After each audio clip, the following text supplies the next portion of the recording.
That was a wild tour as well. Right. First commercial was a Super Bowl commercial with Britney and Pepsi. It's like, oh my God, I'm gonna die. I'm hearing about this toilet paper apocalypse Right. back home. Oh I'm my like, God. everyone's like, hurry, Hurry come up, get home. your They're toilet closing the paper and border. go home. They're closing the borders. Right Tell me through I that. can't do something Yeah. and I will Yeah. show you how. The many ways that I can. And now I'm going to be in the hot seat. Success is just a series of failures and never quitting. And it's hard because when you are creative, the last thing you want to do is sit there and study statistics. 2006, at the height of my dance career, I started the Hollywood Summer Tour.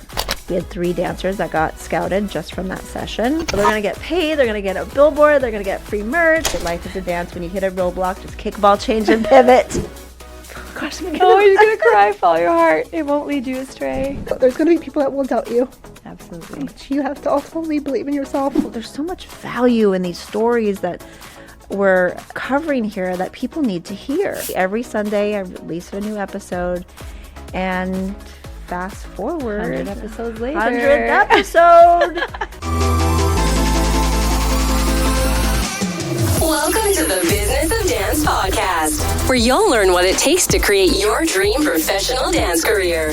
Join us as we dive into the insights and experiences of the world's top dance industry professionals, including dancers, choreographers, agents, casting directors, educators, and other dance industry experts. We explore a diverse range of topics, from personal development and mental skills to audition techniques, creating meaningful industry connections, social media marketing, seeking out dance agents and casting opportunities, on-the-job etiquette, talent unions, pitching to the media, health, finances, and so much more. Here is your host, Menina Fortunato.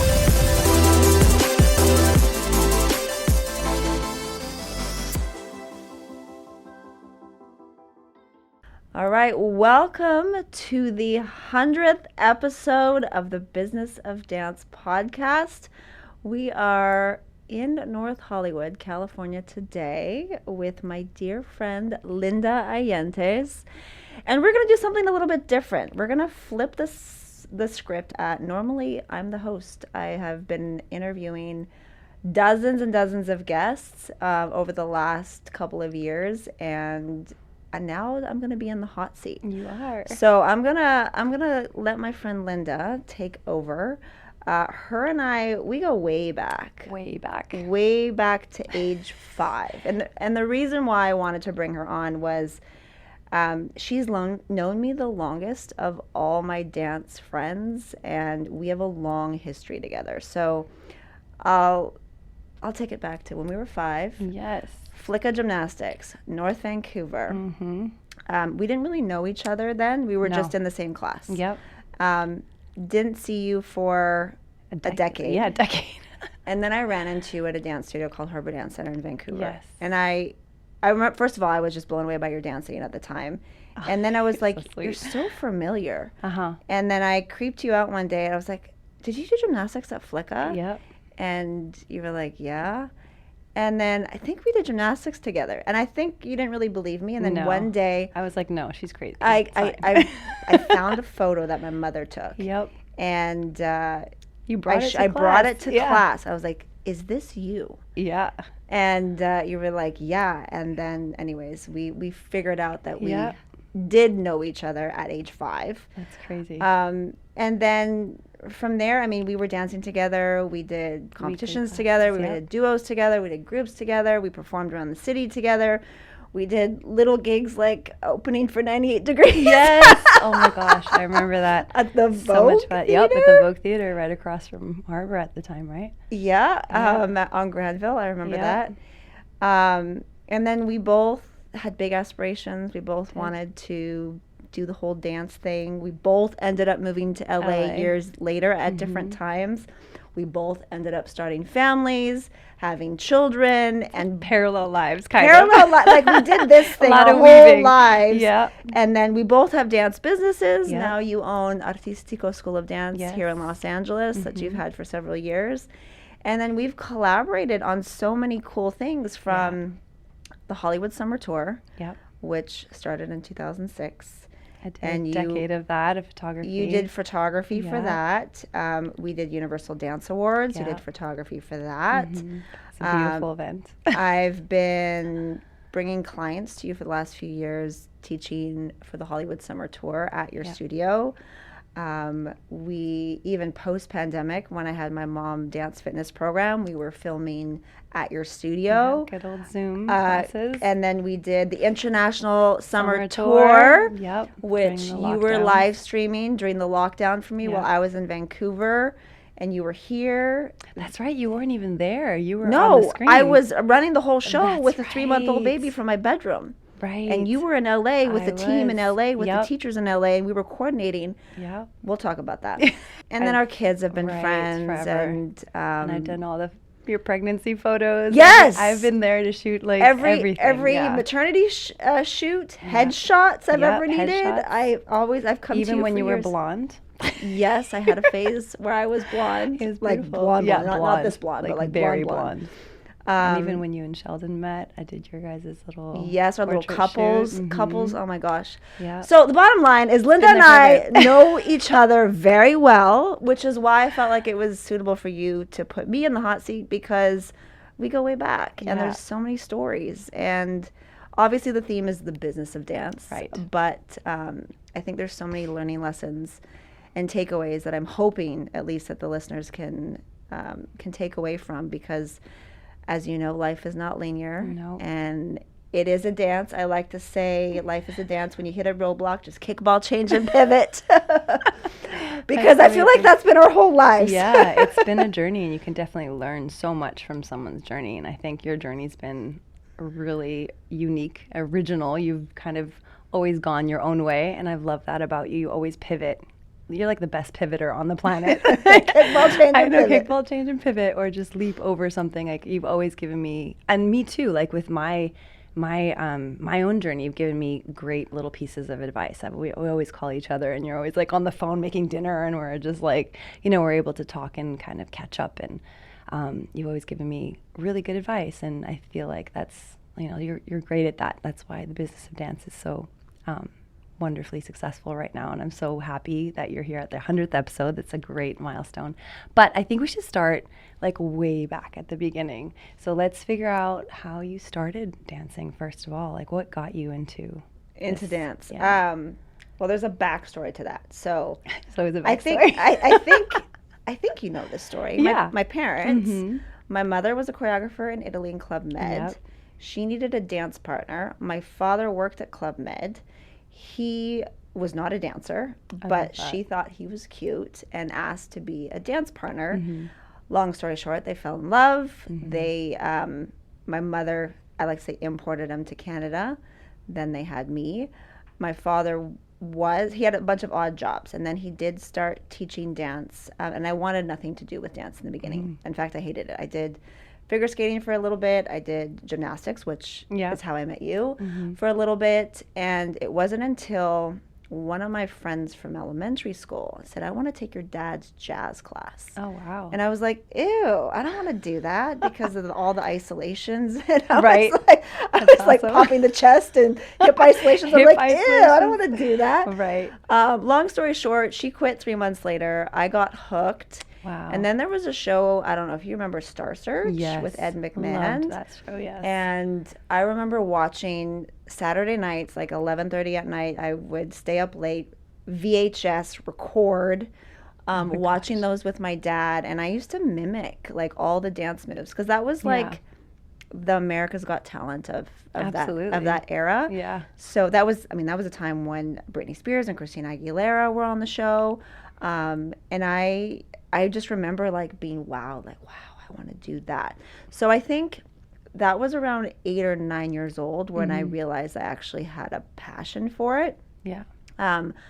Fast forward, my first paying job in dance was teaching at my father's dance studio. How old were you?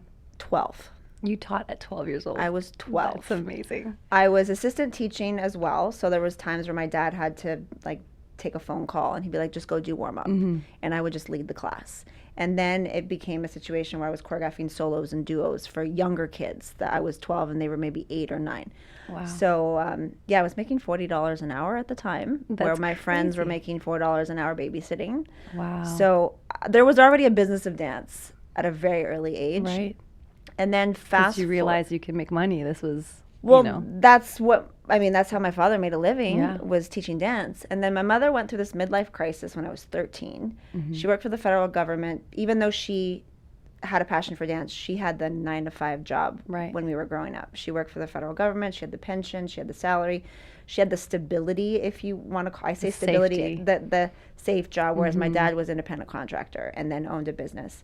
But she didn't like what she was doing anymore. And that was around 40. She had that midlife crisis, and she's like, I want to start a dance competition, which amazing. you Which I competed at. and was Dancer of the Year. Whistler, that was a beautiful competition. And we competed with all of our groups there. Yeah, and we competed And then there. I also adjudicated later on. And then forgot that I part. froze my butt off in Saskatoon with your dad. Minus 40 degrees, and he's like, nope, we're walking to the restaurant. And I was like, oh my God, I'm going to die. I forgot that you did that. And Alaska. Yeah, I went Alaska. to Alaska too. Scariest plane ride. The only little tiny little propeller plane. Yeah, planes. horrible. Yeah. Then yeah. then the dance competition started. So then my dad thought she was nuts at the time. He's like, don't quit your job yet. Yeah. It was just a kind of a hobby for the first couple Right, of years. yeah. And then it started to become more fruitful.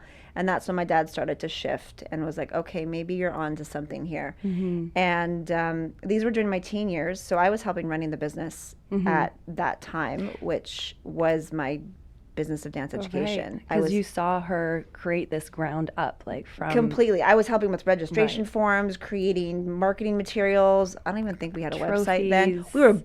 We were making trophies. I remember that. In Yep, the basement, putting them together. Putting them together. I have a few of those in my selling tickets. I was in my room. tabulator. I went backstage. I at one point became MC. You did. Yeah, I At remember that. 17, I think I ran my own event with my brother without my parents. We had 2 events happen the same weekend. And I ran a full-blown competition in Penticton, BC by myself Amazing. at 17. And my brother was, I guess, 14, 15. 2 kids. Wow. And so that was my teen years. And then while also still competing at other comps as well. And then my first paid dance job was at the Peony Parade. Oh my God, I did that too. Were you there? Yes. I don't think I was. I think you did it before me. I did it when we did Fire in the Night on those big. Okay, so that was big after things, me. and we were like tethered to the. I did the very first year. It was towers. Do Not Pass Me By, MC Hammer, and Yeah. Cotton Eye Joe. No. I was ready to like shoot me after that song played a That's a million horrible times song. over. Oh my God. Nightmares. Yep. Cut that, Joe. Now when I hear that song competition, I'm like, Oh no. no. Do they still use it? That should be banned. Yeah. Yeah, especially in the tap category or clogging category. Yikes. That was a fun job. It was in the summers. It was a fun job. I mean, I think I made like $1,000 for the month, and I Yeah. thought it was great because I'm like, I get to hang out with my friends all day at the Peony, which is, if you don't know what, it's like a fair. Yeah, for it's those like that a don't. Six Flags. It's a fair, so you get to go on rides in between. You get to eat fair food, which whatever, I don't eat that horrible. anymore. Horrible food, but and then you get to hang out with friends. You do, And then a yeah. lot of our friendships in dance started, during that time, that era. I think that was a nice thing about it though, because we had it was a smaller community, smaller dance community. So like Yeah, very everybody small. that were we all did the same job. So we were very close knit. But what an amazing education you had right away from the beginning to see your dad come and didn't know how to dance, and he created a dance studio. He actually had 2, didn't he? You too. One in North Van and Right. one in Maple Ridge. Incredible. And then your mom to do the same thing, but with the dance competition. So you had such a hands-on education. This wasn't like learning from books and like theoretically. It was Real life. practical, real life. So that must have influenced you now, because you're not afraid to just pick something up and make it happen, which is awesome. Well, I saw my parents do it. Yeah. It was my mother had these, her crazy idea. So, and she went through the midlife crisis. And fast forward, we'll get to that part later. But Yeah. I felt like I kind of went through the same thing Yeah. around the same time. It was Yeah. it was really bizarre how that happened. But they did show me that you can take an idea and conceptualize it and actually Make it happen. Make it happen without waiting for permission for somebody to make it happen for you. So that's one thing. The game of hustling, I definitely learned from my parents. Absolutely.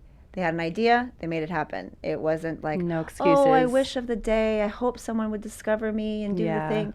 No, it was just like, okay, I want to do it. How do I do it? Let's figure it out. And that's all I knew. And then, so we're in the teen years at this point. So 16, graduating high school, I went to Simon Fraser University, which I'll be honest, I did not enjoy my experience. I only went because of the social pressure. Right. I had a little bit of scholarship money. All my friends were going to school. It was the thing to do. My parents like, you're going to school, you're getting an education. Getting a degree. And I was like, okay, fine. So I went for 3 years, but I was that kid in school that was just like daydreaming of like, I just want to move to LA and dance and do the thing. And then I did get an opportunity. I was assisting an old friend who was choreographing for Brighton McClure. For those that don't know, that was from the TV show Family Matters. I don't know if you remember Little Richie. I do remember, yeah. And I told them my situation. I was like, I'd love to live and work and dance. And they ended up being my petitioner. So they sponsored me. Amazing. They were signed to Universal Polydor Records for 3 years. So I got my visa also for 3 years. Wow. But there's a whole story with the visa. So I was 18 when I met them. And at that point, I found out there was an immigration attorney here in Los Angeles, Santa Monica. I met with them in the office. I'm 18 years old. What do I know about immigration law? I'm like sitting here like, I just want to live and work here. How do I do that? I just want to go there. Tell me how. He told me all these different options. And I was like, okay, I guess this O1 visa is the path I want to go. And I'm like, what do I need? He gave me a list of all the things I need. I was like, okay, cool. So I told my parents, I'm like, Mom, Dad, I need $2,000 for this immigration attorney. And they were like, what? No. Crazy? No, we're not spending $2,000. Go back to school. And I don't think you're going to get your visa because actually one of our dance teachers applied and got denied. Right. It was like this mythical thing that you couldn't get. Nobody knew how to get this thing, this work visa. We didn't have the access of information. I didn't know any dancers other than Kelly Kono that was dancing for Janet Jackson at the time. She was the only dancer I'd ever heard of. And I honestly didn't even know how she got it because I wasn't even friends with her at the time. So it was this big mystery of like, how do you do it? And then I also later found out that the immigration attorney, shout out to Kevin Levine, I was his second dancer case ever. Oh, wow. And he is now the go-to guy for all dancers. Yes. They all go to him. All the agents go to him. I was his second case. And I remember, I'll never forget, I said, if you help me get this visa, I'm going to tell everybody about you. And you did. And I did. And I did. And everything, honestly, the agents didn't know about him. I knew about him first before the agents did, before they notified their clients. I was his second dancer case, successful case. And anyways, to backtrack, I'm all over the place. To backtrack with the visa, my parents completely shut it down. Yeah. So I was like, fine, I'm just going to do it myself. So with the one-track mind that I had, I saved my own money from teaching. Oh, wow. I put the money aside. I didn't know that. I thought that they paid for that. You did that. No, I paid for it with my teaching money. I paid him quietly. I had to get all these letters of references and all of that. So I was reaching out. All the newspaper clippings. All the magazine articles, newspaper clippings, the contracts, pay stubs, any evidence that I could gather to prove that I'm in the top in my industry, top 5%, whatever, of the industry. And this was a time where we didn't have YouTube. We didn't have anything, like any social media. I had a website, okay? Yeah. Which at that time was like unheard of. So that was my only online presence, was my website. Incredible. And so here's this immigration attorney who knows nothing about dance, who's judging you based on pieces of paper. Right. That's how they judged you at the time. And looking for those credibility markers, trying to, like, are you a high paid person anyway? So long story short, it took me a year and a half, maybe a couple years almost, to get it all officially approved. And I got approved a few days before Christmas. And I remember I called my parents. I was like, Mom, Dad, I'm moving to LA. And they're like, what do you mean? I'm like, I got my work visa and I have an agent. So did they know that you had paid him? No. They didn't? No. This was all... No. Surprise. This is all me on the DL. That's my gosh. I know. The thing with my family is they will rain on your parade. So sometimes it's best to work quietly. Right. And I've actually learned that in a lot of the big decisions I've made, even Business of Dance, I work quietly in the beginning. Right. So I worked quietly. The people that I reached out to obviously knew, but I didn't officially tell my parents what I was doing until I surprised them on Christmas. Merry Christmas! I'm moving to LA. I got my work visa. I got an agent, and then that's when they finally took me seriously. Really? And I dropped out of college, so sorry, I did not finish. I did go back to school, but that's another story. I didn't finish. Yeah, I didn't either. I did the same. I went to UBC and I was like, this is not what I want to do. And it's hard because when you are creative, the last thing you want to do is sit there and study statistics and math. And I didn't even have a declared major. Me neither. I was like, let me try communications, let me try Spanish, let me try French. Let me try But psychology. the thing is, you were incredibly smart. You had a scholarship. I had a scholarship. Like we were capable. It's just, it wasn't I was our capable, path. but it didn't It's light my not- fire. Exactly. Like I didn't want to be there, and it was Exactly. like I just wanted to dance, Exactly. and my heart was not in it. Yeah. And I did go back to school many years later, and I actually did intend on finishing. I'm actually 4 credits away. Oh my gosh. But there's a whole story behind that too. I've never needed the degree. No. And this is the hard part. And I know parents listening might not like this to hear this. But the industry and the game has completely changed. You know, in my parents' generation, maybe grandparents' generation, you needed that piece of paper to get a good job. to get a high-paying job. But during those times, people would get one career. They would Stick with that. stick with that for 30 years at a Right. company, Retire. then retire. You know, that was the quote unquote American or Canadian dream, yeah. you know? So, but the times have changed, and Absolutely. even today, it's just not the same landscape. And I even, ironically, was an advisor for a BFA commercial dance program here in LA that's no longer around. But at the time, I was an advisor for the program because of my real world experience, not because of the piece of paper that I never got. Right, absolutely. There's no comparison to real world experience rather than like studying it in books. And even if you study it, when you go into the real world, it's not the same. A lot of people get flustered because like, that's not what I learned. I'm like, it's not what I learned. Why isn't this happening exactly how it was, you know? I learned some good life skills out of it. I mean, I learned how to meet deadlines. Right. I learned Scheduling, how to deadlines, schedule. I learned study. how to keep a commitment. Well, keep the commitment for the semester, but Right. I know I learned time management. I Yes. learned how to debate. I learned how to state an argument. I remember state your claim and support it by evidence. So now even if you watch me on social media, if You I ever do that. debate, I'm like, state my claim and here's my evidence. So in that regard, I'm thankful for, Yeah. but I just wasn't studying anything that really lit my fire at the time. So, Absolutely. okay, I'm all over the place. Let's go backtrack. Where are we? We're getting the visa. We're okay? getting the visa. You got the visa. I got the Merry visa. Christmas, I'm you 20. got it, Merry yes. Christmas. And now you're heading to Los Angeles. And I'm going to move to LA. My intent was to move to LA at the end of the season of dance because I was still committed to teaching. Right. So I wanted to finish out my season, be able to save my pennies because I moved I was planning to move in July. So there was a little story before July, which I have to share. May, I was just visiting. I was here for a week. I told my agents I'm here for a week. I went to a bunch of auditions that week, one of which was for Christina Milian. She was opening for NSYNC. And the audition was with Brian Friedman. He was the choreographer. They ended up switching choreographers to Showtime. And I got the call from my agent. They're like, they would like to book you. And we need you in rehearsal, I don't know, maybe it was like a Monday. And I got the call like on a Friday. So I'm like scrambling, telling all the studios, I'm finding replacements and packing my life. And I'm like, I'm going on tour with NSYNC. I was all excited. Oh my gosh. I show up to Millennium, the Dome, which is no longer around. And they're like, what are you doing here? And your agent said you were in Canada. And I go, I was. But now I'm here. But I'm here because I was called in for rehearsal. Oh, I'm so sorry. We replaced you. And replaced me with one of my dear friends. Actually, I don't know if you remember, Lindsay Blaufarb. Yes. We met at Urban Jam with her. Yes. And oh my I mean, I'm God. so happy for her, her, but but at the I was same time- crushed for myself. And I was like, that was my first No. paid booking in LA. That's a huge booking. And I was like, I made the mistake of telling the whole world Right. at the time. My ego was crushed. I was like fighting tears.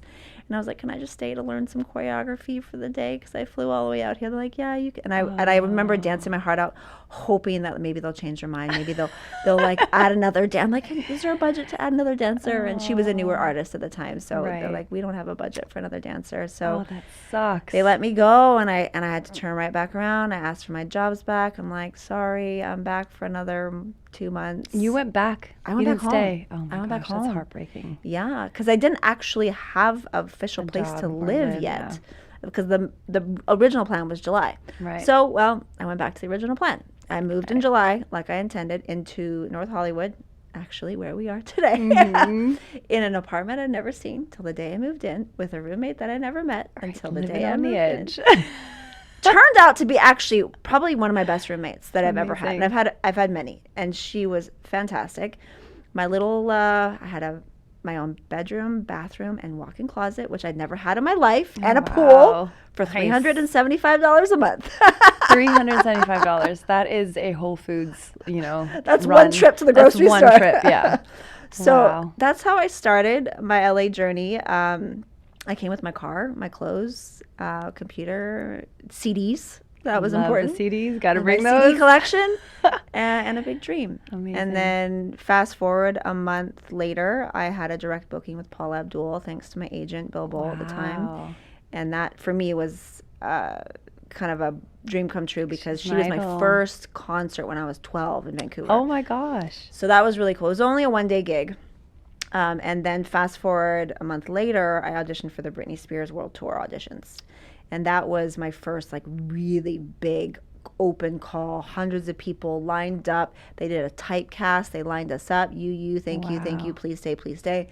I made it through 2 long days of auditions, made it to the final cut, maybe 30 dancers left. I did not book the tour, but that's what booked the Britney Spears Pepsi commercial. Commercial for the Super Bowl. That came out on the Super Bowl. My first commercial was a Super Bowl commercial with Britney and Pepsi. Doesn't get much better than that. They don't make commercials like that anymore. Do you still get residuals from those? No, that lasted for maybe a year and a half of residuals. Incredible. But I mean, I made a good $35,000 on 10 days of work. Not too shabby for your first gig. When my rent is $375 a month, I'm like, great, I can live. Set. I can live. I'm like, I don't have to work for the rest of the year. Right. I'm good. I was young, so at the time that was a lot of money, and that was kind of the beginning of the LA journey. There's so much more to that, but that's how. I remember hearing about that and just being like, wow, she did it. It was incredible. And then I remember seeing your headshots, and you look so different because Vancouver, Menina to the LA look was so different. I remember your eyebrows were so. I love those, and they were black and white headshots. I remember. Yes. With the stapled on resume on the back. Yeah. So then what happened after the? So this was 2001. We shot the commercial. 2002 it aired. My first tour happened shortly after. That was Earth, Wind and Fire, which. Right. Legends. I mean, I was with them for a year, and that was a great first tour. I mean, they're icons, they're legends. We had Lenny Kravitz come to the show. Chris Tucker came to the show. Oh, wow. Some big audience members there. Yeah, I mean, did you get nervous? I mean, like anything, you get nervous before you go on stage. Yeah. The moment you get on stage, and it's like poof, nothing. Adrenaline. Yeah, no, I mean that was a great first tour. Honestly, that time in my life was a bit of a blur from that point until 2009. That was just gig after gig. I was judging competitions, teaching at conventions. Doing TV shows, Star Trek Enterprise. I guest starred on that. I was a green alien. That led to a whole thing of trading cards and video games and comic strips and sci-fi appearances in Germany and England and Vegas. And so that was a whole episode of my life. And then I worked on Mad TV for 6 seasons as a dancer. I didn't know that. Mad TV. Yeah. Moni Adamson, she was the choreographer. I ended up assisting one episode. We did a bunch of spoofs. I loved working on Mad TV. The actors are hilarious. That's not around anymore. It's like an SNL. No, it was SNL was the direct competitor. It was the LA show. SNL was the New York show. And then I was Jennifer Gardner's dance double on Alias. That. Yeah. That was 2005. And she was a sweetheart. She was a very, very nice person. I remember it was Valentine's Day. She was dating Ben Affleck at the time. She invited me into her trailer. We were taking photos, and we were just talking about, what are your plans for tonight? And, our boyfriends, we were talking about our boyfriends, and that was 2005. It was Valentine's Day. I vividly remember that. And you went on another tour. I did. I was on tour with Luis Miguel, who I did not even know who he was at the time. people knew him as Mariah Carey's boyfriend, but he's like the Frank Sinatra of Mexico. I didn't even know they dated. Yeah. Wow. They dated when my husband was on tour with Mariah. So he was on tour with Mariah, and he saw Luis Miguel while they were on tour. I was on tour with Luis Miguel, and Did then you see Mariah? we didn't see Mariah because they were done at the time. He was dating somebody else at the time, Araceli, who we had babies with. But yeah, I was on tour with Earth, Wind & Fire, then Luis Miguel, then Rain, who is a huge K-pop star. Before this whole K-pop craze, he was the one. Like, we had our own plane wrapped with Rain's World Tour. We had Korean Airlines our sponsor. That was a wild tour as well because he has the most loyal, incredible fan base. Right. Like, nobody warned me. I'm like exhausted, jet lag, coming off the plane in Hong Kong.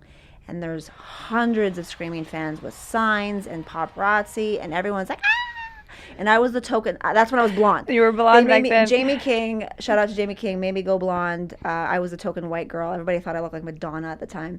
So funny. Everyone wanted pictures with you because you had blonde hair. They wanted photos because I had blonde hair, because Asians have this infatuation with blonde hair. And I'm like, it's not real. It's just dyed. But I you can do it too. I still touch. People were like wanting to pet my hair. My God. Yeah, it was funny. And then they would like follow us to our hotel. They would follow us to the venue. They'd follow us to whatever club for the after party afterwards. So yeah, that was a wild time, and I mean it was fun. I mean the production was amazing because it was Jamie King, creative director, Carla Kama was assisting him, Tone and Rich were choreographing, Aquaman Jones was also choreographing, and this was. I mean, it was a world tour. We were mostly predominantly Asia. We did go into Australia. So that was another big tour. And then fast forward, my last tour was Nuclear Cowboys, which was a motocross show. I didn't know anything about motocross either. Oh, wow. It was funny. All these tours were never tours that I, like, they were never on the bucket list. Right. Like artists you wanted to work with. Never thought I would tour with Earth, Wind & Fire. Like, that's my parents' generation. Yeah, exactly. I was the baby of that tour. Luis Miguel didn't even know who he was. Right, and then Rain, I didn't even know who he was, nor did I realize how big he was until I went to Asia. And then Nuclear Cowboys, I'm like, motocross? I'm like, what's that? There's like these flying bikes around us. I'm like, oh, this is interesting. Yeah. So to make a long story short, because I could go on and on about that whole period of my life, that was the height of my dance career. I had a good little over a decade run of just performing, gigging, auditioning, squeezing in, teaching, judging, all the things. And then I got pregnant on the tour. I remember actually on a phone call with you because you were saying that didn't they let you go? They did. Yeah. They did. So I kept it hush-hush. I only told my roommate on tour. But people started suspecting because I wasn't drinking. Everybody was drinking. I wasn't. I guess at some point I had a little bump, like a little bump. And I could feel like the heat, but I didn't say anything because I didn't want to lose my job. Right. You know, and I wasn't showing for the longest. And I guess, I didn't think so, but I guess during the show, maybe certain body movement, maybe the little bit, see it. A little bit. So they pulled me aside and they let me go. I was 4 months pregnant at the time. I was devastated. They didn't give me any warning either. It was like after a show, they sat me down and they let me go. And I remember just bawling. And I think people were talking, but nobody just flat out asked me. Right. But I didn't also volunteer that because it was very personal and I was very private about it because I still was trying to navigate this whole thing. Because even during that time too, I don't know if you knew, but I auditioned for So You Think You Can Dance Canada in Vancouver, and I made it to the finals for Toronto. Oh, wow. And I was supposed to go, but then to the Toronto finals, but then they pushed it back. And at that point, I was very pregnant, so I had to completely withdraw from the show, which was kind of one of those bucket list things I really wanted to do. So You Think You Can Dance Canada. Yeah. So I didn't get a chance to do that, but after the tour, then I was like, what do I do? Like, all I know is dance. Right. And I wanted to just dance for fitness purposes, but there was no actual dance programs for pregnant women at the time. There was yoga, there was belly dance, but not like the commercial jazz funk, whatever you want to call it. So your wheel my started mind spinning is spinning like, You did not only give birth to a child, but you gave birth to something else. So I birthed something else called Prenatal Dance with Menina, which is actually still on Amazon. I don't promote it anymore. But yeah, that was kind of my project for the last few months. I brought in a group of women. I trained them for a month. They learned all the workouts. We recorded it, and then I released it on DVD. I didn't know anything about it. You had DVDs. I had DVDs. I remember because you took me to, it was a small gallery in Santa Monica. I think I was pregnant at the time, and we both went to this event, and you were giving out your DVDs. I was. remember that. It was like a promo baby shower or something exactly. that I did. I forgot you were there. I was there. Oh, wow.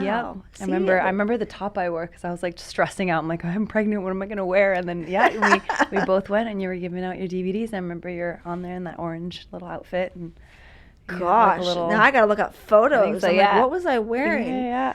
But that was really cool. my little project, little pet project. Yeah. Now, hold on. I totally missed a very important part. 2006, at the height of my dance career, I started the Hollywood Summer Tour. You started back then? 2006. Wow. So we're in 2026, we're celebrating our 20th anniversary. Amazing. So the Hollywood Summer Tour was I call it my first baby, not my human baby, my first baby.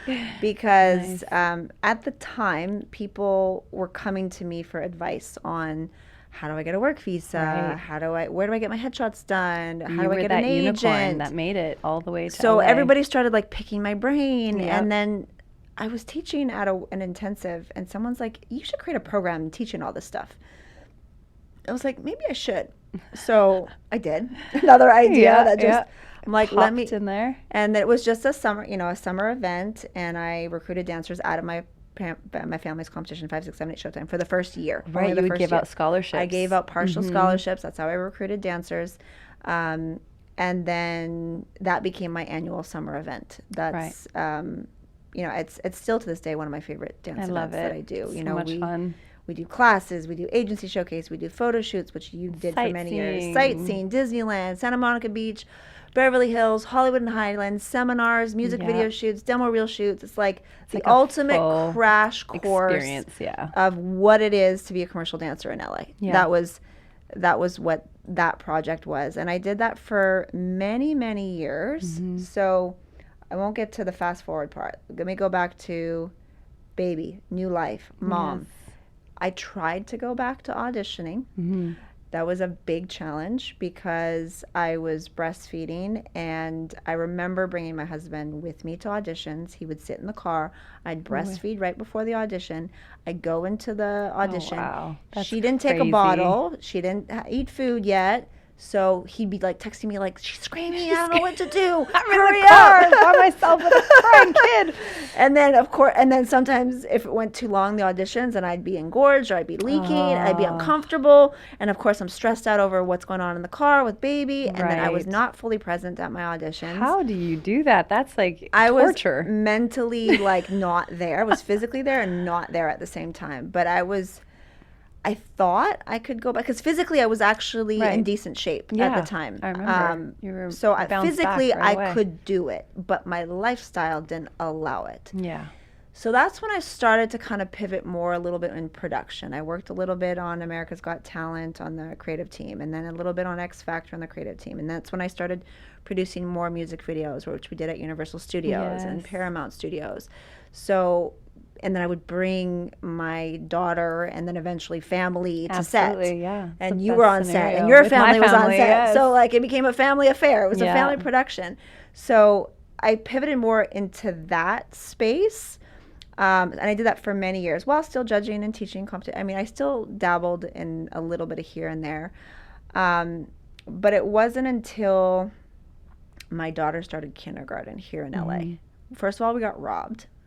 Our house got robbed, and then we started kindergarten, and I just remember... Was that here, or you were in Vancouver already? Here, and you got robbed. Yeah, our house got broken into here. Jeez. I was in Portugal with the kids. My husband was at the gym, We got robbed. He came home. It was this big thing. I remember this. And then insurance wouldn't cover and any of it. insurance wouldn't cover it because our stories that. didn't align. Because I'm like, well, I was in here, Portugal. He was there. Of course, yeah, it doesn't align. They denied the claim. They suspected that somehow we were behind it, which was a whole thing. You robbed your own house. Yeah, like I robbed my own house, and they took all my jewelry and of my grandmother that I've been collecting for years. Oh my God. So yeah, that was a whole ordeal. That shook us up, and that's when my husband's like, we're moving. We got to get out of here. And so we put our house on the market. We sold it in a week.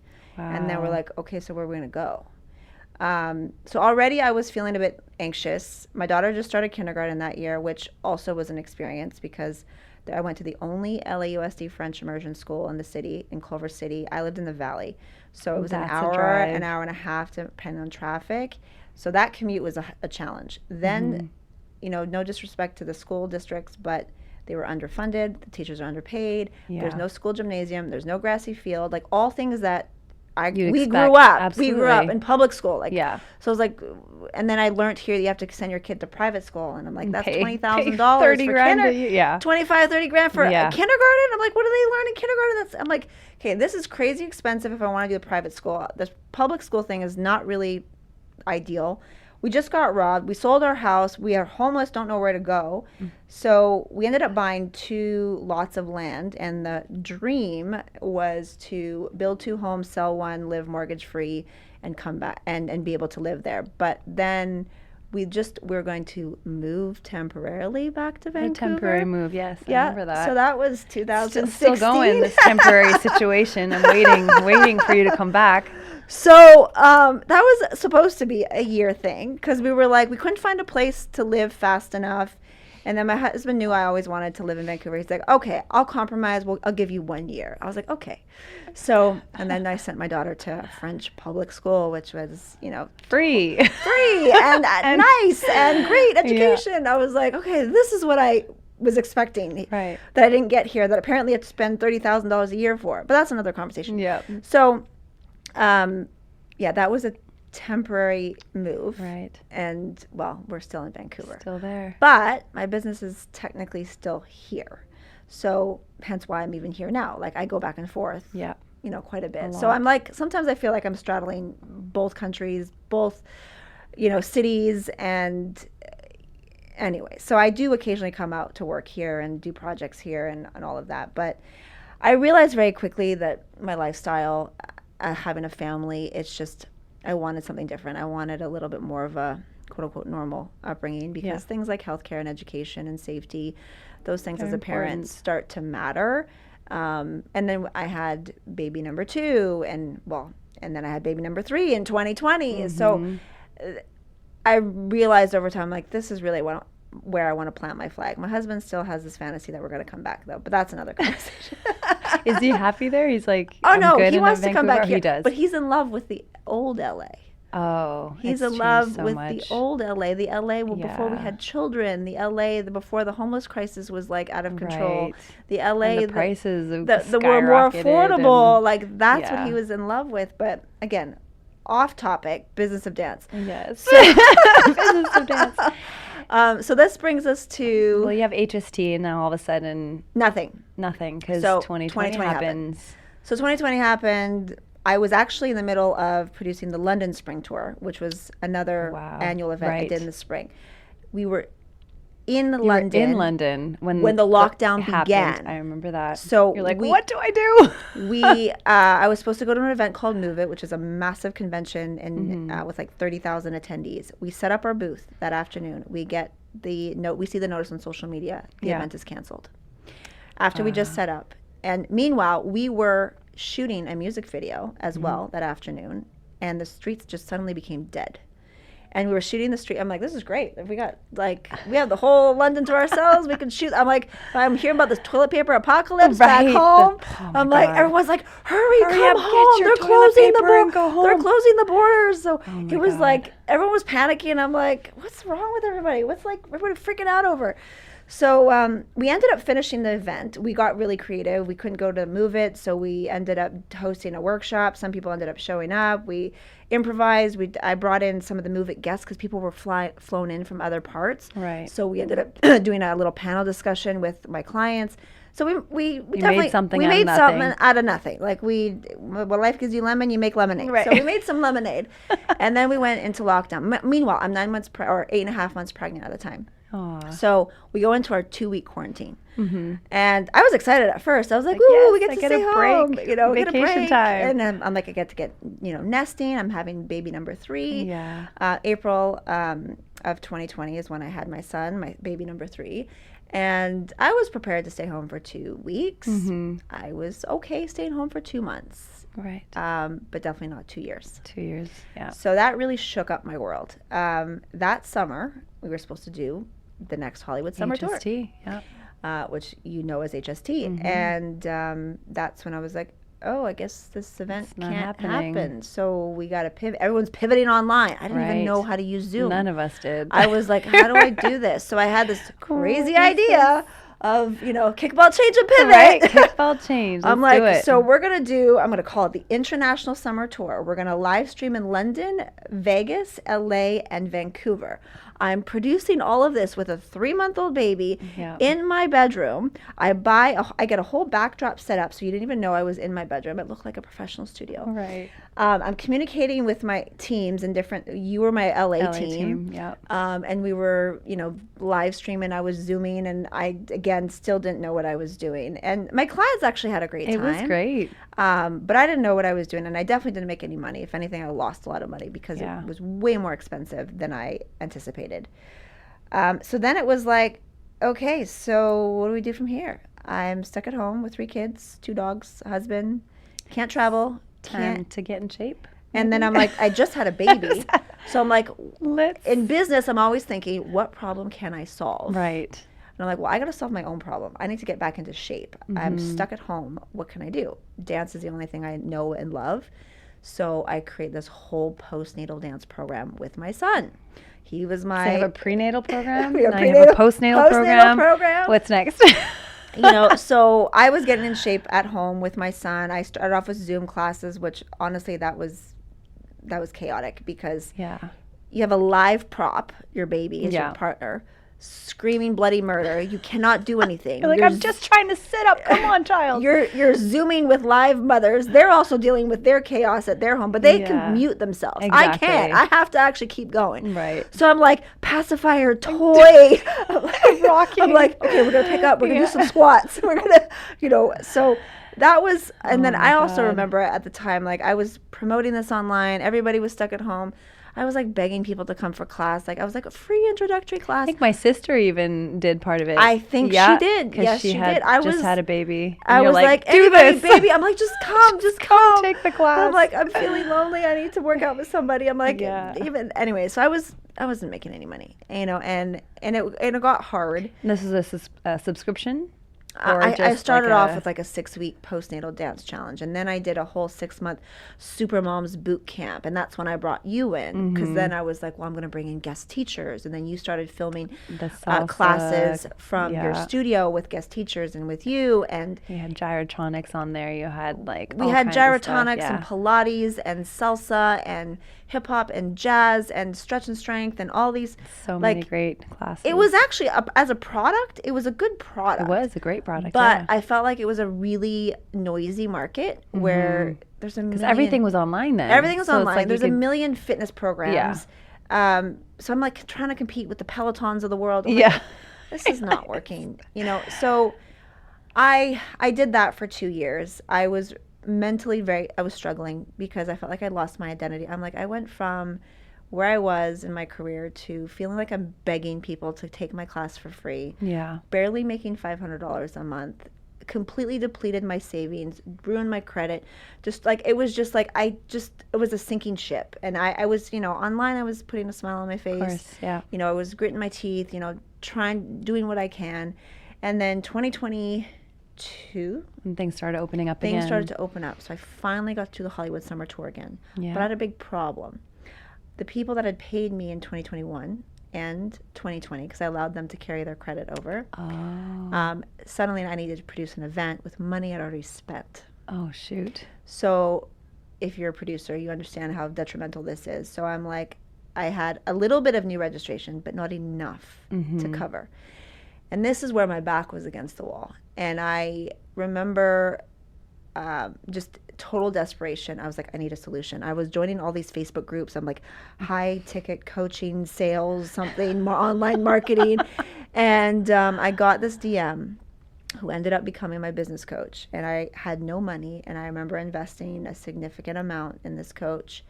And I'm like, I need help. And I'm like, not only do I need to make my investment back, I need to double it in the next 30 days. Wow. Like right now. So I was like, what do I need to do? Like, let's go. Teach me. So I was like tunnel vision. And this is where I worked quietly. Yeah. Did not tell my family. I didn't even tell my husband what I was doing. Oh, wow. Because everyone would freak out if they knew what I invested, considering the fact that I was dead broke. Like I didn't even, like this was the idea to because I didn't even have a credit card to pay for it. I didn't have anything. I couldn't get a loan. I had zero money to my name at the time. And I was like, what can I do to get this money together? So I did a promotion for the Hollywood Summer Tour where you could double your scholarship, because most dancers got $500, double your scholarship if you paid in full by next week.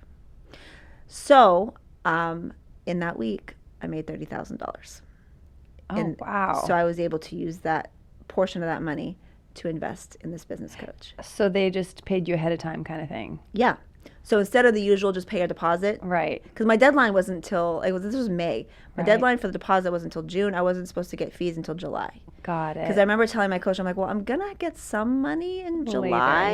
And he's like, well, how can we get creative and make money now? And I'm like, well, I don't have a deadline coming up. He's like, well, why don't you create a promotion? Like an incentive. And I was like, he's like, how can you get money now? So that was the idea. And I made $30,000 that week. And then I was like, okay, I'm going to take a portion of that. I'm going to invest it in myself. And I have to double my money in 30 days. And I did. Amazing. And this was selling my Super Moms boot camp. I was still doing that at the time. Oh. Business of Dance didn't exist yet. I was still doing my Super Moms boot camp. So fast forward, I do the Hollywood Summer Tour, but then I'm like, okay, I had barely enough to run the event, and I was like ultra low budget everything, and then I was like, but what am I going to do after? And that's when again the creative juices started to flow. A light bulb moment. Aha moment. My husband kept telling me, and I'll give him credit. He kept saying, Menina, this whole mom dance fitness. He's like, you're great, but that's not your superpower. That's not your gift. Your gift is the business of dance. Your gift is helping other dancers with their careers. Yeah. That's what your gift is. To create an online program. I'm like, what am I going to do? I hate teaching Zoom dance classes. Yeah. Teaching dance on Zoom is the most horrible. awkward way to learn. Everybody is out of sync. Kills your soul. You can't focus on the dancing or teaching. You're like looking at these little cubicles, little squares, and they're like lagging, so you don't even know if they're delayed. You don't even know if they're music. musicality. Anyways, so I was like, I don't want to do Zoom dance classes. I knew I did, and there were so many online dance class type programs. Already. I'm like, I don't want to compete with that. And I was like, well, what can I do that nobody is doing? I'm like, nobody's teaching the business of dance. But I was already doing it somewhat with the Hollywood Summer Tour. The Hollywood Summer Tour is the what. What do you need in order to pursue a career in dance? Headshots, resumes, demo reels, websites, audition. casting. So we talk about in the Hollywood Summer Tour, we talk about that. Right. But I don't actually have time to show them how to do it. To apply everything To that actually. they have. Yeah. So the business of dance is the how-to. So in that event, on the fly, I created a Canva presentation. And I used my coach's presentation model. Like I followed his structure and I tweaked it, Canva presentation. And I was like, well, I'm going to teach a business of dance workshop at the end of the Hollywood Summer Tour. I'm going to pitch it. I've never pitched in my life, like a live pitch. And see who bites. If somebody bites, then maybe I go with this. And if nobody does, well, whatever. I just created a Canva presentation. So I did. I pitched it. I had this, fast action. If you, register in the next 24 hours, you get major discount, blah, blah, blah. And I made $17,000 on that day. Amazing. So going from barely making $500 a month to barely having enough pennies, scraping pennies to produce a Hollywood summer tour, suddenly, da-ding, Yeah, money coming 17K. in. So 5 clients that day said yes. And really just out of faith and out of belief and trust that Yeah. I could guide them. I had an outline. I didn't have any lessons created yet. So this was like your test group. This was beta. This was my beta group. This is my beta group. I started with 5, and then I spent the following month online getting another 5. So I started with 10, and it was in October, I believe, of 2022. Yeah, 3 years ago. So yeah, 3 years ago. Like, Incredible. yeah, we're October. Yes, Yeah, exactly. exactly 3 years. 3 years ago. Oh my gosh. Probably to the day. Close. Actually, probably go Middle back. of It was probably mid-October. Yeah, Yeah, yeah. probably. So I started with my beta 10, and I built the program with them. I had an outline of what I intended to teach, but then they gave me ideas as we went. They're like, oh, they I want to need, learn questions. this. I want to learn that. And then they started asking me stuff that I didn't know. And I was like, well, I guess I need to hire an expert. I brought in a tax specialist. I brought in an investment advisor. I brought in a nutritionist. I brought in a college advisor. So I started bringing in people that had expertise outside of my expertise. Right. Because I know what I know, but I'm not going to pretend like I know everything. So I brought in guests, and then I started interviewing people. I started bringing people on as a part of guest speakers to interact, to them. to speak to my mentees, do Q&As, and all of that.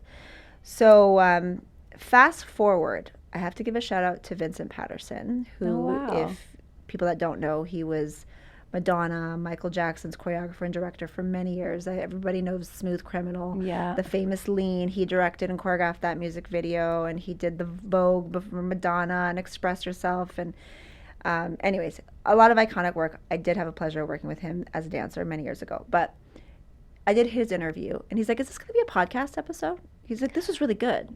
Oh no. And I was like, another light I bulb was moment. like, podcast? What's And that? I was like, I don't know anything about podcasting. I'm like, I did a Zoom call. Like, Yeah. I could do a Zoom call. Yeah. And I just sat on it. I was like, well, no, it's not. I mean, we're going to post it in our Facebook group, but Yeah. it's not going to be. And then fast forward again, a few months later go by. And then I interviewed Paul Becker, whom you know from Paul Vancouver. Becker, yes. Or not Wow. Vancouver, Vancouver Island. Yes. And he said the same thing. Is this going to be a podcast episode? Huh. And I was like, you're the second person to tell me that. What is this I'm podcast like- thing? And Yeah. and then I was like, maybe I need to look into this. What is a podcast? How do you produce a podcast? Yeah, I was wondering, how how do you did it- distribute a podcast? How do you, where do I find an editor for all of these things suddenly was like, how do I do this thing? So I was holding on to hours and hours of interviews with, incredible people like Alex Wong, Brian Friedman, Stacey Tukey, Karmeet Bahar, Vincent Patterson, Paul Becker, Jamal Sims. I mean, those were the early interviews that I did. And then I was like, there's so much value in these stories that we're covering here that people need to hear. Absolutely. So I repurposed these Zoom calls. At the end of the day, Oh, is that what they were? they're just Zoom calls. They're Zoom calls wow. with me and my mentees and a guest. And you turned them into And then I podcasts. sent it to an editor who edited it, and then I hired actors to do the little intro and the outro that sounds like a radio show. I went on amazing. Fiverr, I think, and found them. And then I did hire somebody to create the artwork, but then I tweaked it myself on Canva. Mm-hmm. And then I did find somebody on Fiverr that would help me set up all the distribution channels. So we're on Spotify and iTunes and iHeartRadio and Amazon, Google, all the things. So, and then my coach actually referred me to somebody who does podcast coaching. I did one session with them, took as many notes as I could. And then I launched it officially in November of 2023 is when I officially Incredible. started. And it was the first episode I recorded a podcast. So that was my introduction. But this was, again, the inception. I didn't know what was going to come out of it. I didn't think there would be an audience to listen. I was like, I'm just going to put it out there. I've got all these recordings. I'm like, I might as well just every Sunday I release a new episode. And fast forward 100 episodes later. 100th episode. Here we are, which I'm really happy and proud of, because I read some crazy statistic that only 10% of podcasters make it to the 100th episode, and Really? the vast majority quit after like the first 5. Wow. But I mean, you have a really good, business of dance. You can, interview literally anybody. And you have Tina Landon. I just did Julie McDonald Yes, recently. I Julie did Tina McDonald. Landon recently. Kelly Sweeney. I've done her. Stacey Tukey, Melina, like so many people. Gosh, I'm trying to think. It's all a blur, all the people. know. And then even rewind last year, I did Industry Dance Awards and Gala of the Stars, and I was considered media. Yep. So I was on the red carpet next to E! News, Extra, People Magazine, Us Weekly. That's crazy. And Little Business of Dance podcast on the red your carpet microphone. with my little microphone. Hi. And that now also became episodes for the Business of Dance as well, because it was Business of Dance at Gala of the Stars, Business of Dance at Industry Dance Awards. And then I had a full circle moment. I mean, I interviewed some incredible people last year, and I will be interviewing more people in the next couple of days as well for the next event. But Paula Abdul. Paula Abdul was like, is this like pinch me like real life? She was my first concert at 12. Yep. First gig. I remember dancing to her music. I'm sure you did as well. Cold growing Hearted up. Snake. Love that song. Forever you girl. Oh, I can't sing. But anyways, and then working with her for the one day also years ago. And then I brought my family to her concert in Vegas. We had VIP tickets thanks to Nappy Tabs, and got to meet her after the show with my family. So that was a special moment. But then to actually interview her on the red carpet, and I got to share that story with her too. That you're my first concert. And she like hugged me so tight, and she's like, I love that.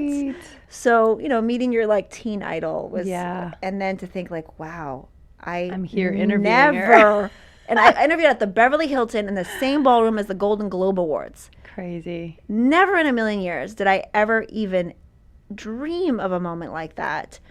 And I think she's actually going to be back again this week, so I might get to interview her again. But it's funny because, as you can tell, I talk a lot, and I've always It's a good thing. I always had this, like, my husband would make jokes. He's like, you need your own talk show. You talk so much. Just keep going.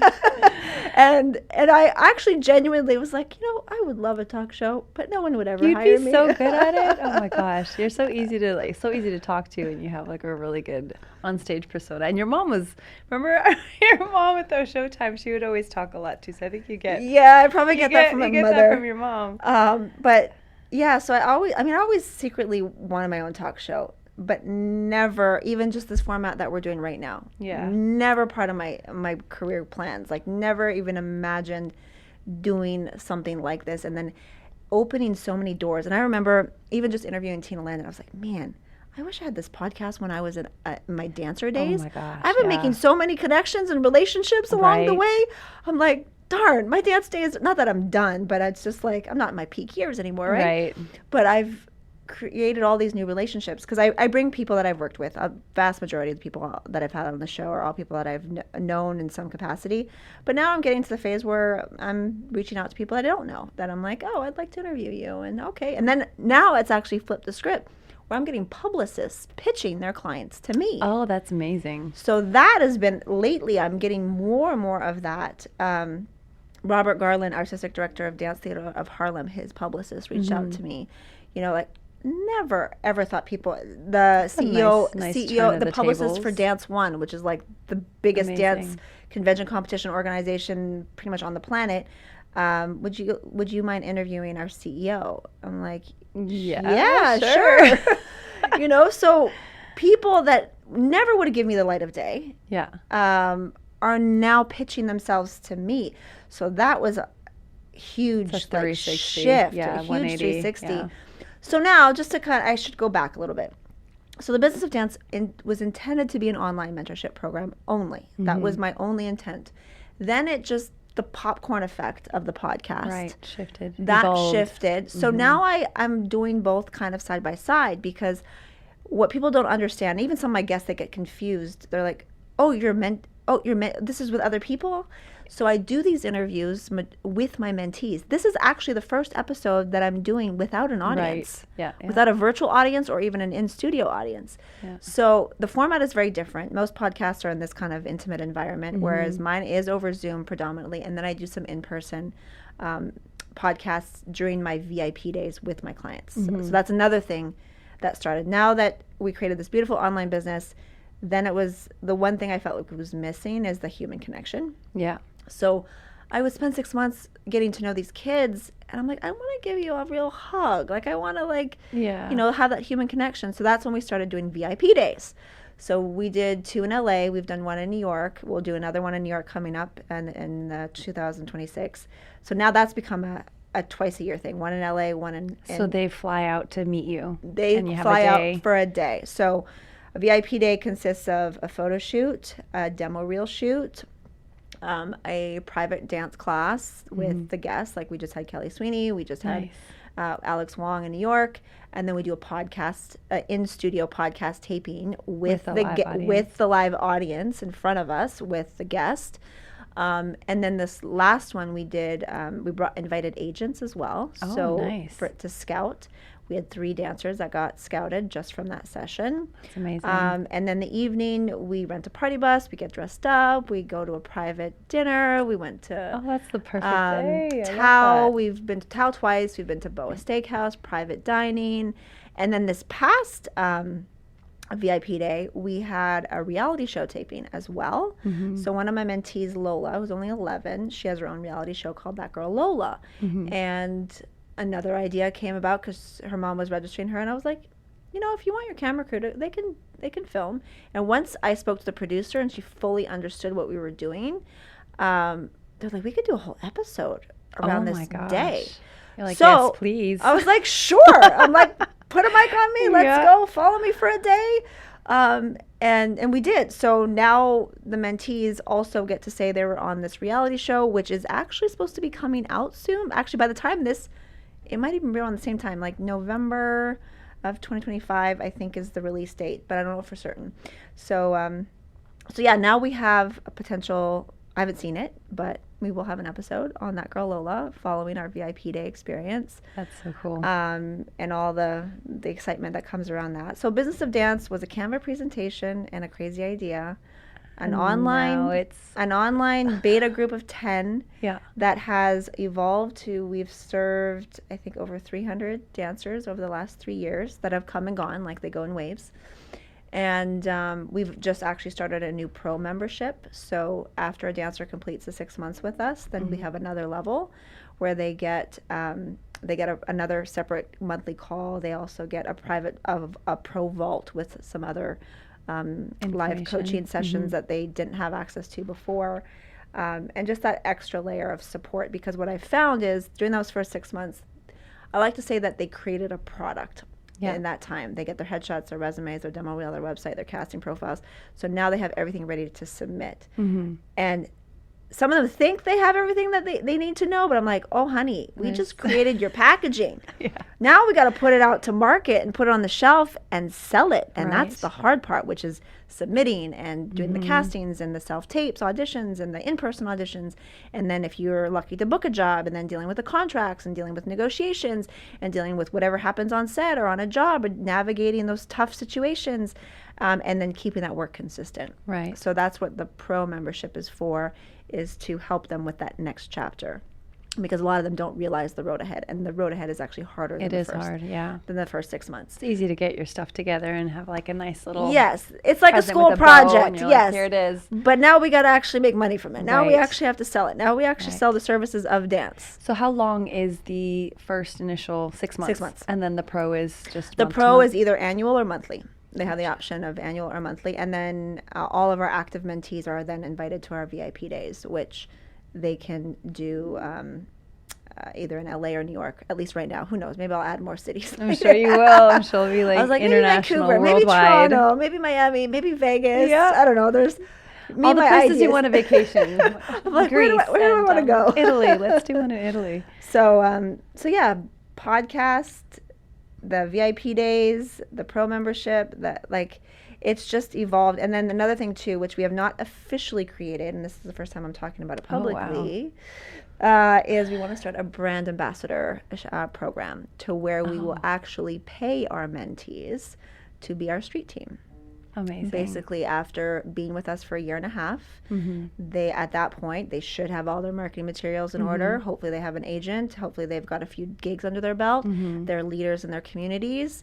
They're a product of the product. Who better than to refer clients to than people that have done it? Yes. You know, and naturally they already do that, but I want to pay them now. I want to actually pay them. Walking and promotion. then, yeah, it's like walking billboards. And I will literally, like, we haven't figured out all the micro details, but I want to give them like free merchandise after, you know, after every referral. If they reach certain levels, I want to actually get them a billboard in Times Square. What? So they're going to get paid. They're going to get a billboard. They're going to get free merch. They're going to, we're going to highlight them and do lives. Like, so I want to elevate them within our community, but also within the dance industry. I want that to create visibility for them. I want them to be leaders, you know, in their communities. I want them to make money, because this is the business of dance, and you can't do business without money. Right? You've got to have both. So, and I want to show them how to be little entrepreneurs, because Amazing. I think sales is a very important life skill. It is. Because as a dancer, you don't realize, but you are selling yourself.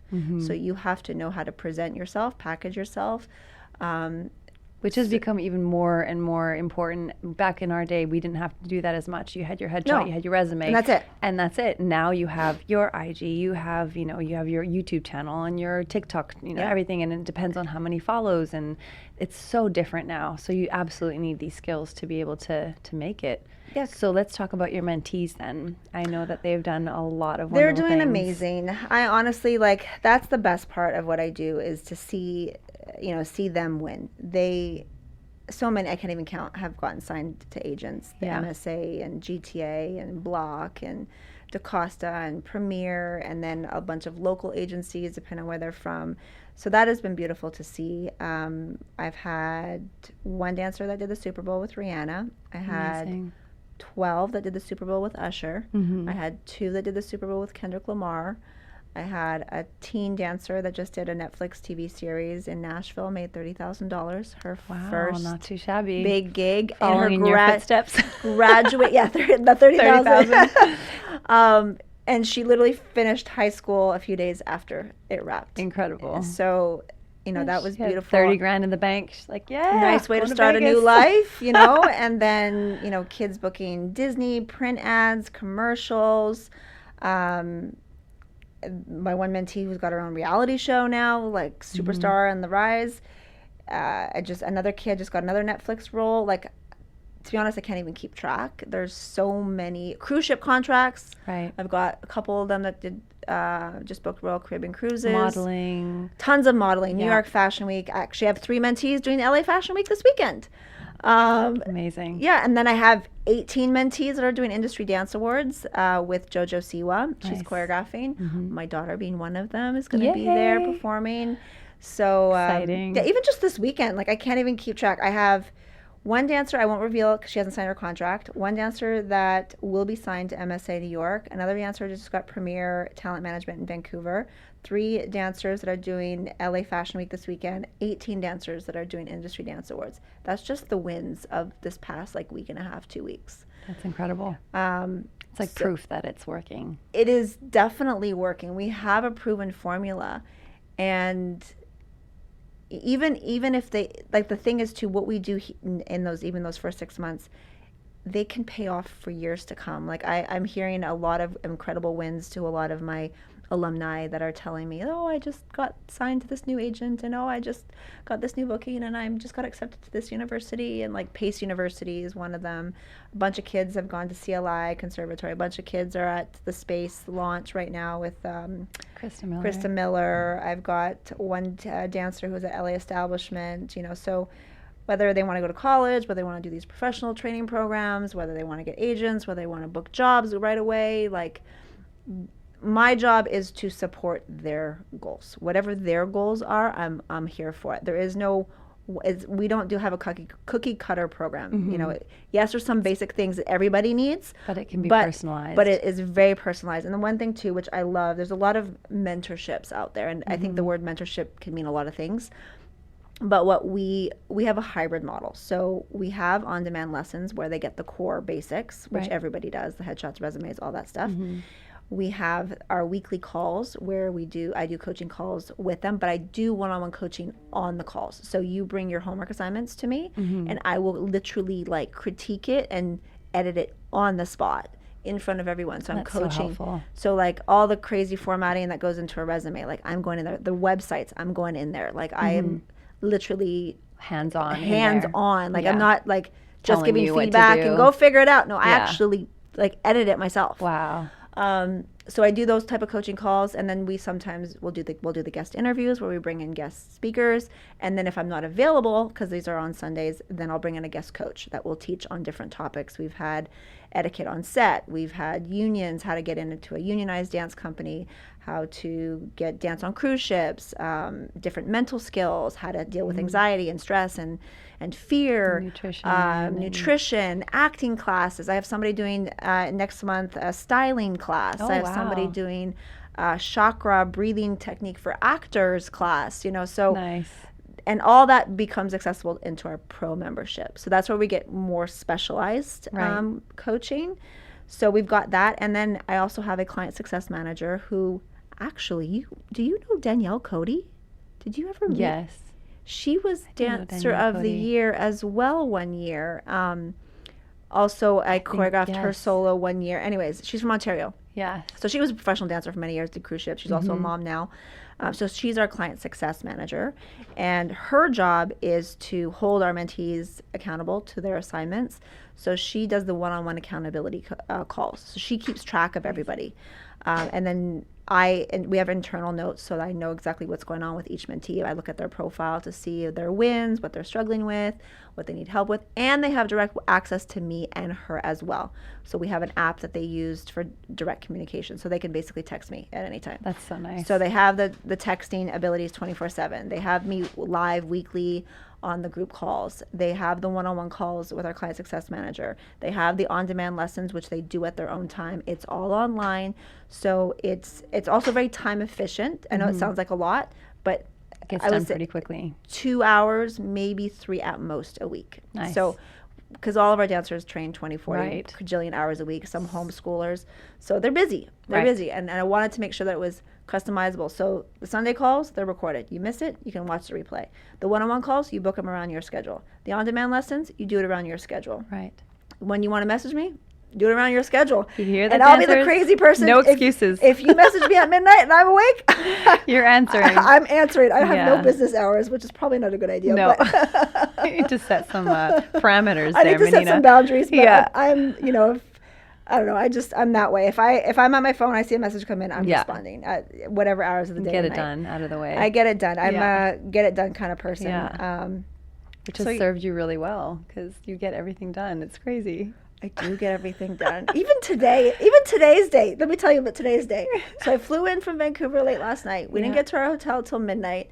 I woke up at 7:30, got my hair and makeup done, came here. Then I have to run some errands. Then I have to drop off my daughter with Jojo at Jojo's studio for the first set of rehearsals. Right. Then I have another podcast on someone else's show. Oh, wow. While my daughter's in rehearsals. And then after that podcast recording, pick up my daughter. That'll be 8 o'clock rolls around. I'm getting anxious just listening to all this.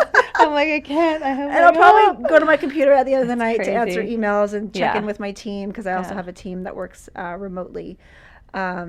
So yeah, like that's the day in the life of. Yeah, it's always been incredible because I only ever see you when you come out here to, unless I go to my events. Do your events, right? HST, or if I go home and like you're pregnant and I do photography for you. That's when I do a shoot. But the only time is here, and you're always so calm, so collected. And I ask you like, hey, how's everything going? You're like, yeah, we just lost like the venue for this, and you're just so calm. I'm like, I would be blowing a gasket, and you're always just so calm and collected. And I know inside you probably like there's things going on, but you never show it. And I just want to commend you on that. That's incredible because you hold it together so nicely always. And it's one of the reasons why I think you're so successful. You don't let anything get to you where it tears you down so much that you just like, you're like, I give up. Like you're just like, oh well, another one bites the dust. Let's go this way. Like it's just, you're just, so positive, and I love that. Like it's a you. nice thing that you've created. As your friend, I'm incredibly proud. I'm proud to know you. And I know that the business of dance will just keep growing and growing, and you'll have, your 1,000th episode, and I'm going to be gosh, here. I'm like, can I talk that much? I'm sure you can. There'll be so much more to talk about. We actually have I think I've actually recorded more than 100 episodes, or just in editing. In the vaults, yeah. In vaults that I haven't released yet. But this will be the 100th. We're going to bump this up. Sorry, other people, but we're going to bump this up to the 100th. It's got to be on the 100th. The 100th. Because I thought about it. It was creeping up. We're at 90-something right now. And I was like, wait a minute. What am I going to do for the 100th? All right. And then this was also a spontaneous thing, too. Yeah. I was like, well, I'm going to be in text LA. late last night, about the night. I'm like, what? When was it? Like okay. a week ago? A week ago, yeah. A week ago. I was like, I'm ago. going to be in LA next week. Might as well My do daughter's it. going to be in rehearsals. What can I do during that time? Let's record a podcast. Yeah. And then I was like, who could I get? First, I was thinking, do I interview someone? And I was like, no, I'm going to flip the script. Somebody's going to interview me. But I'm like, who do I know that knows me well enough to host? And then I was like, well, first of all, I've never interviewed you for the business of dance. So I was like, well, who better than to have my longtime friend, Linda. And then when you said yes, I was very happy. Yay. So thank you. I was honored to be asked. Thank you. I didn't do much interviewing. I just let you talk because you're sorry. I was like this. I love it. No, I was like, thank God, because I don't normally interview people, so it's just nice to. It's more like a chat because we never. Well, that's what we always have kids around, or we're teaching, or we're in the middle of running, and we're like, hey, how you doing? Everything's good. How's it going? And so this is nice to actually sit down and listen to the entire journey, which is I've been a part of, but it's been like in and out a lot. So I've kind our lives are always doing that. Well, but it's so great to see, and the truth is loyalty and friendship, it does account for a lot. So your young, dancers that are out there, create those relationships and be loyal and be trustworthy and be accountable, because like 3 decades and we've worked together so many times, and every time I love it. I always look forward to it because we have a great time and great products come from it. So, you were my muse for photography for many years.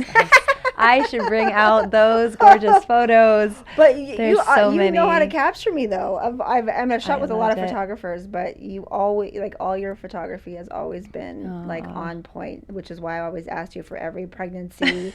Because there's no pressure. I feel like it's just friends. I'm just shooting a friend, so there's no pressure, and we're just like, let's try this, and you're always game for anything. I'm like, throw on a scarf, let's do a silhouette. Sure. I'm like, I'm your guinea pig. Do whatever you want. Whereas when it's, I feel like you're because I'm the perfectionist, and I remember you always telling me just Linda, just put it out there. Don't wait for it to be perfect. Throw it out there, and you're definitely the epitome of that. You were like, it's not perfect, but it's out there. I'm going to put it out there because somebody will bite. At least the idea is there.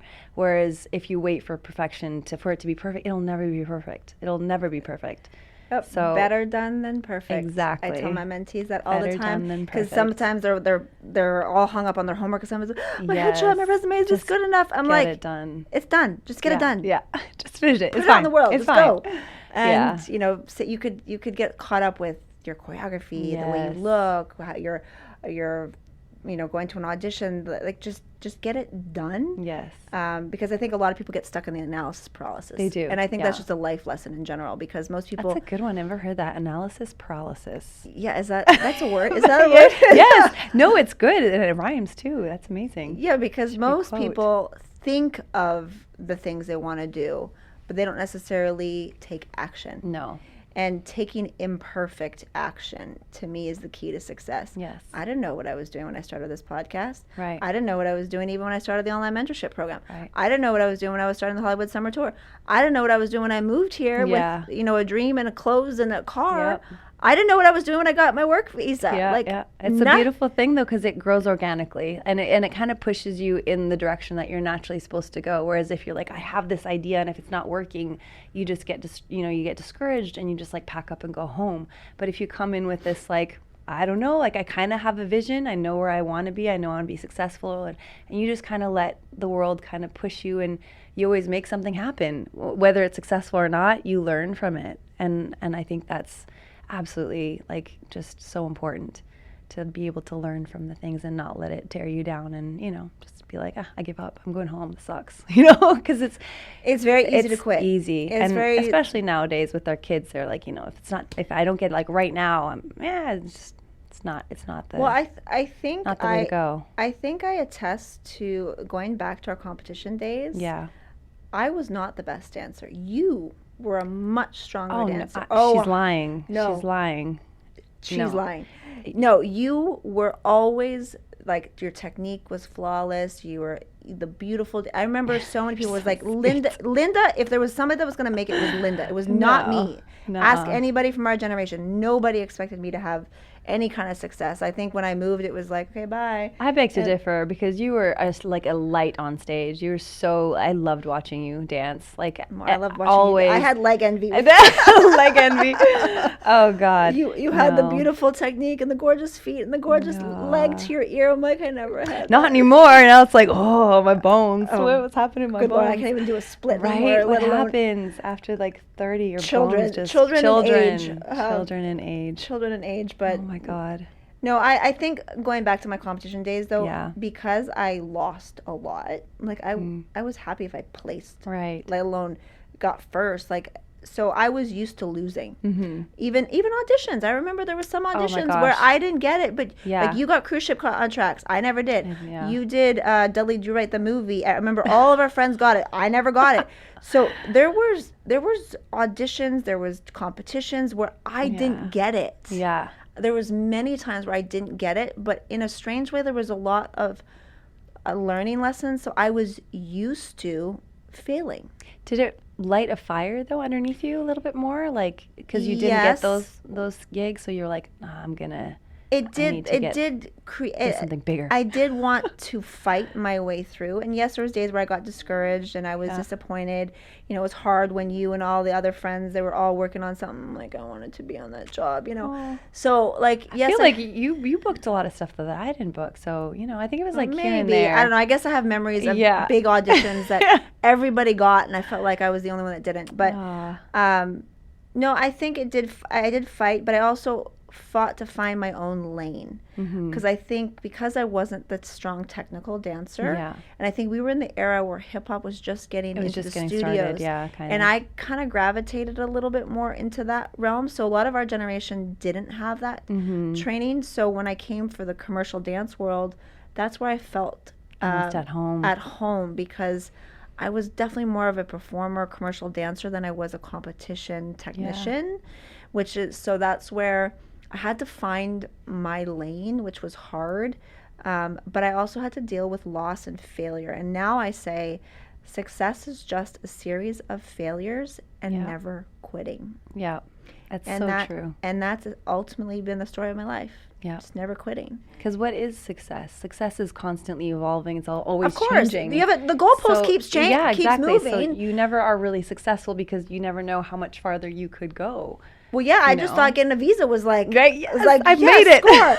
Then booking my first job, yes, score. Yes. Then first tour, yes, score. You know, like every milestone feels like this is it. Yeah, this is I'm the moment. finally Can it get successful. any better than And it this? does. But then it doesn't just keep going up; it goes up and Yeah, down and around, absolutely. and that's when it's very easy for people to get lost and to get discouraged and to quit. But for me, it was always like I felt like you're on a boat and you're just going with the current. Yeah. You know, and things get rocky at times, Yeah. and then sometimes you fall over and you get back up and you flip yourself And you find yourself somewhere then completely different. and then you're somewhere different, and then there's another storm that comes, and then you flip again, and then there's a rainbow. You know, so it's then just what a colorful life you have. Like, like, wow, all the different things that you've tried, all the married businesses kids, 3 you've kids, started. businesses, 40 countries, Yes. travel. 40 countries? Seriously? Yeah, Amazing. Thanks to the tour life, I traveled, Yeah. but also thanks to my parents too. I traveled a lot as a kid, and then that was another thing too. Everyone thought like, oh, you're not gonna be able to travel when you have kids. Well, I just went to 6 countries this summer with my kids, so about that travel. Don't thing, ever put a limitation on Menina. She will bust right tell through me I that. can't do something, Yeah. and I will show you how. The many ways that I can. And I think that's been the Absolutely. story of my life. And I think because I felt like even my own family has doubted me, and so I always felt like I had something to prove. Yeah. But not even just to prove to others, but even to prove to myself that I can do this thing. Yeah. So whether it be mentoring dancers online or doing podcasting or producing events, like that was not a part of the original vision. The original vision was little 12-year-old Menina looking at Star Search and going, I just want to dance. Yeah.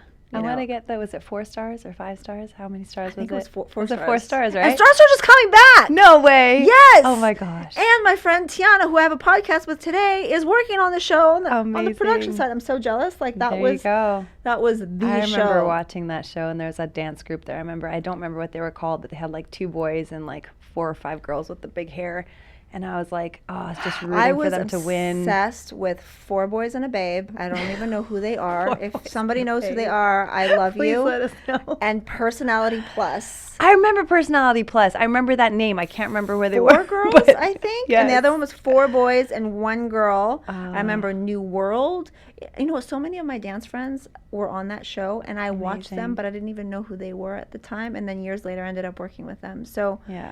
um, I feel like our generation, like, was just so special, honestly, because like we grew up with like Stacy Tukey was in our little dance group, and like we had Melina, and not she was in Melina our group, Runas, but yeah. Melina. And, I like, went so to high many- school with her. Paul Becker, yeah, Melina, and just seeing all these people just go out and just become so successful, famous, and just it's really cool. And it's just so cool. Yeah, Melina, Yeah, she's totally. another. We went to high school together. We Yeah. were on the dance team together. She's actually one of my guest coaches from Yeah, time to time. yeah. She's been on the podcast as well. Yeah. And our kids do swimming lessons every Thursday That's together. so cool. Yeah. So I see her from time to time as well. That's so nice. No, it is really beautiful to see, and I want nothing but success for everyone in dance, and more importantly for the next generation. And I think that's what makes you successful, is that you're so giving and open with everything that you know. So I wish you nothing but the best. I know we're you so going to much. have many, many years more. We'll be sitting here at 60, like 70. We've been friends for 55 years, and the business of dance now is, so. maybe I'll retire by then. Yeah, Maybe I'll I sell the hope so. business and actually retire. And I don't think, well, you'll come up with something else to yeah, do. I'll maybe business of dance will die, but then I'll birth something else. You'd be like, dancing for retirement. Oh, I thought about that. I was like, if I'm a senior citizen, if I'm still in shape, I could Oh totally see my myself going to gosh, nursing you homes. so would. You would be hosting all kinds of things in the nursing home. Like, let's do Dance it. will never leave my life. Chair dancing. And 1, 2, yes. Like, and reach and leg stretch. Okay, I think we should wrap it up now because it's getting a little. Business of Oh my dance God. 20 years from Right. now. On the business 1000th of- episode. Oh my God. Well, thank you so much, Linda, It was a for being on the pleasure. show and for hosting.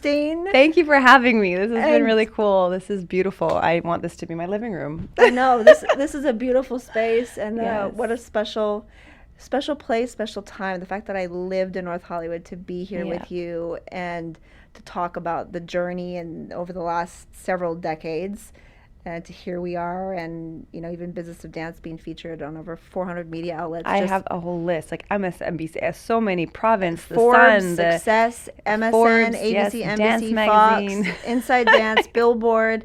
Yeah, I I did never. a screenshot, and it's like every single, like ABC, AP, NBC, Fox, Star, oh my gosh, Yahoo, Dance Spirit, Market Watch, National, I cannot see, this is what Business happens. Insider. National Business at Global News, Dance Plug, Informa Dance, Tri-City Globe News, and Summit, Mail. oh my gosh, like, Vancouver Sun, like yeah. this, I don't know if you can see it, but what, like, this is, what? Every single, I think the only thing that's missing is like Disney. Which Disney. is probably owned by something. Disney, Nickelodeon. No, Nickelodeon's Right? not a media outlet. Well, Disney's not Kinda, really. I mean, Yeah, I maybe. don't know, But maybe. yeah, I don't know. I'm so grateful. I'm so grateful I get to do what I do, and Yeah. despite the ups and downs, the leaps, the turns, the twists, and the peaks and valleys, like I'm grateful to be here. I'm grateful to be at the 100th episode. I'm grateful to be able to serve dance community in the way that I do, and create a business model that aligns with my family, and now I get to be a dance mom. Yay! The Which is best another role role. ever. I don't know. Best That's role a tough ever. role. I'm adjusting. You gotta adjust all those hats so that one can fit I'm on the top I'm like somewhere. dance teacher, dance judge, dance producer, dance podcast host, dance mentor, mentor, yeah. dance mom. I don't know what other titles Dance I can add. producer, dance broadcaster, dance interviewer, dance. Oh my God! Yeah, Anyways. there's no more room. There's no more room. You gotta. Anything is possible. I don't know what I'll come up with next, but we'll see. But Okay, last thing. What is your tiny piece of advice for anybody out there struggling maybe, or don't know where to go or what to do? We got like a minute left. what would you say to? Follow your heart. Gosh, I'm Oh, you're gonna cry. Follow your heart. It won't lead you astray. It won't. Oh my God, you're gonna make me cry. Stop. Follow your heart. Thinking of my younger self. Yeah, Just follow your heart. There's gonna be people that will doubt you. absolutely. But you have to ultimately believe in yourself. Woo! You can do this. Yeah, and You have to be able to believe in yourself, because if you don't, no one else will. Truer words. True words. And I also, aside from the follow your heart part, follow your passion and figure out a way to monetize it, or whatever that is, if it's dance or anything in life. Because that's when life is fulfilling, when you actually love what you do Absolutely. and do what you love. Oh gosh! Because when you do what you love, it doesn't feel like work. It's not a job. Well, this is supposed to be work right now. I get to just chit chat with my best friend. Yeah. And reminisce about life. Yeah. Oh gosh, why did I do that? Aw, because it's true. Following your heart is not easy, and it's not a straightforward path. There's a lot to that. It's easy not to follow your heart and be safe. And you definitely, I mean, we both try not to do that. Do the scary thing. Do the Step scary out. thing. Follow your heart. I was actually just telling my son last month, because he did his first ninja class, and he was saying he was so scared, and I said, honey, you just have to do the scary thing, and then you won't be scared anymore. Aww. And then after the class, he was like, that was so fun. Yeah. And I was like, so what did you learn today? I do the scary thing, and I'm not scared anymore. Oh, there you go. Let's end it on that. Do the scary thing, and you won't be scared anymore. Me and I love you. You're amazing. Thank you for watching. Thank I'm sorry you so I'm crying. much. Thanks for having me. Thanks for doing this, and all the best. Until next time. Do the scary thing. Do the scary thing. And that concludes another episode of the Business of Dance podcast. We hope you found today's conversation insightful and gained valuable knowledge. Be sure to join us next time for more inspiring interviews with top professionals in the dance industry. If you enjoyed today's episode, please subscribe to The Business of Dance on your favorite platform and take a moment to leave a review. Your feedback is greatly appreciated. This podcast is brought to you by the Business of Dance online mentorship program to help aspiring professional dancers create their dream dance careers. Thank you for listening. Until next time.